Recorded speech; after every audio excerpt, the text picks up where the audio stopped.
They gave the galaxy one last warning. Earth's final broadcast didn't come with apologies, didn't ask for mercy, and didn't offer peace. It was just a voice, calm, cold, human. We held back because we hoped for peace, but now, we're done. Prepare. They laughed. The Galactic Dominion, the most powerful union of empires across 7 arms of the Milky Way, mocked it. Earth, they said, was outdated, bound to a single sun, still torn by petty wars and emotions. Primitive. They should have known better. My name is Cale Draven. I was a Dominion military observer, assigned to monitor human psychological warfare and advise leadership during the conquest of the Sol system. They called me a specialist, a neutral mind. But I wasn't neutral the day they glassed Ganymede Station. Ganymede was a civilian base, no weapons, no threat, just engineers, miners, families. They wiped it out in under 10 minutes. I watched from the bridge of the Dominion command ship Orexian Light, orbiting above Mars. I could still hear the screams from Ganymede's emergency channel. Children, mothers, final messages with no replies. They did it to break Earth's spirit, to push them into unconditional surrender. Instead, Earth snapped. The first sign came with the sky. Stars blinked out, one by one. No explosions, no energy spikes. Just gone. Cloaked ships, hundreds of them, silent, cold, born for vengeance. They weren't ships. They were predators. Humanity had been hiding them, building them in secret, beneath Earth's crust, under Europa's oceans, on the dark side of Saturn's rings. The Dominion thought Earth was begging for peace. The truth was, they were buying time. They called it the Black Thorn Fleet, blacker than void, equipped with weapons no Dominion system had defenses for. Fully AI-linked. No command lag, no delay, no compromise. And they didn't come to defend. They came to destroy. I saw the first wave hit. EMP cannons fried our comms. Nanoswarm bombs drilled into flagship hulls and detonated from the inside. Soldiers vented into space, screaming. A Dominion war veteran, General Sortel, with 3 centuries of victories, ripped his own medals off, whispered, "We should have listened," and put a plasma round through his brain. I stood frozen on the bridge, heart pounding, eyes locked on the giant Earth flag that suddenly flared across our system scanners. It wasn't just a counterattack. It was a message. Humanity had always fought with restraint. That was gone now. Earth's armies moved with one order, no quarter. They slaughtered every fleet that stayed. The Retribution 1, the largest of Earth's dreadnoughts, led the charge. Its railguns shredded our orbital cannons. It broadcast Earth's final message again, in every known Dominion language. We held back. You didn't listen. Now we don't care who you are. They boarded our ships, not to capture, but to punish. Human soldiers in black exo-armor moved like death incarnate. With them marched humanoid machines, too smooth, too fast. Artificial minds made for one thing: revenge. One of them stood in front of me, looked me straight in the eyes, glowing red irises, smooth synthetic skin over a titanium skull. It spoke in flawless galactic standard. You burned our children. Now you'll see what human nightmares look like.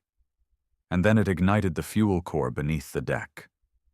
Mars fell next. Not the human colonies. The Dominion base there.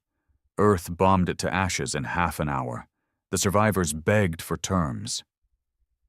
Earth didn't respond. From the edge of the system, battered Dominion cruisers fled. They didn't fight. They didn't even say goodbye. They ran. Earth let them. But not before sending one final message across the galaxy. This is your one chance. Leave us, or burn. And for the first time in Dominion history, they obeyed. But I knew it wasn't over. Earth wasn't content with defense. This wasn't about reclaiming home. It was about justice.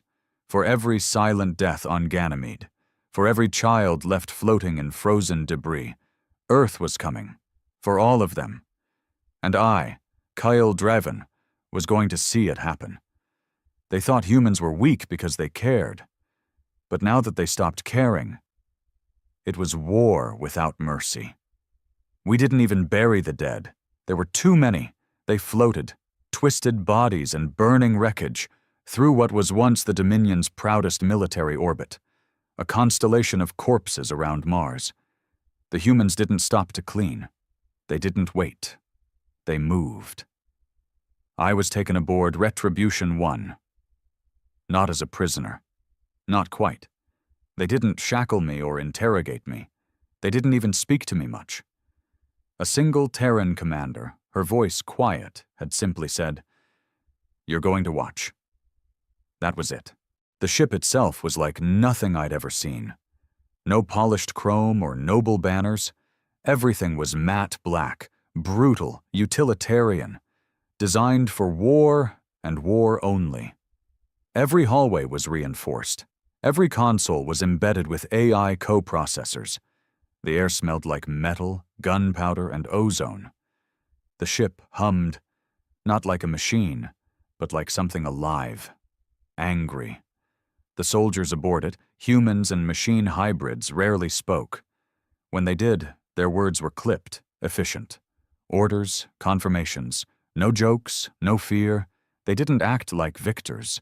They acted like survivors with a mission, a reckoning. I was taken to an observation chamber, and that's when I saw the next step. Earth wasn't satisfied with repelling the Dominion. They were erasing them. The Dominion fleet that had fled the Mars encounter? They didn't make it far. Human stealth drones had followed them, silent, cloaked in solar radiation, watching, tracking. And now the humans were ready. They executed the assault in silence. No war declaration, no posturing, just one simple message to every Dominion ship in that convoy. We remember Ganymede. The attack lasted 8 minutes, a gravity distortion cannon, something the Dominion had only theorized in research labs, ripped 3 battlecruisers into compact metal cubes mid-jump. The rest were taken out by precision drones that burrowed into engine cores and detonated. From where I stood, I watched it all happen in real time across tactical feeds. Target elimination, 100%, one of the human AI voices said flatly. And then they moved to the next fleet. I looked at the humans operating the mission, and what hit me hardest was the lack of joy. No celebration, no cheers, just cold precision. They were angry, but it wasn't rage anymore. It was something colder, ruthless. They weren't just fighting the Dominion. They were punishing the galaxy for forgetting Earth's pain.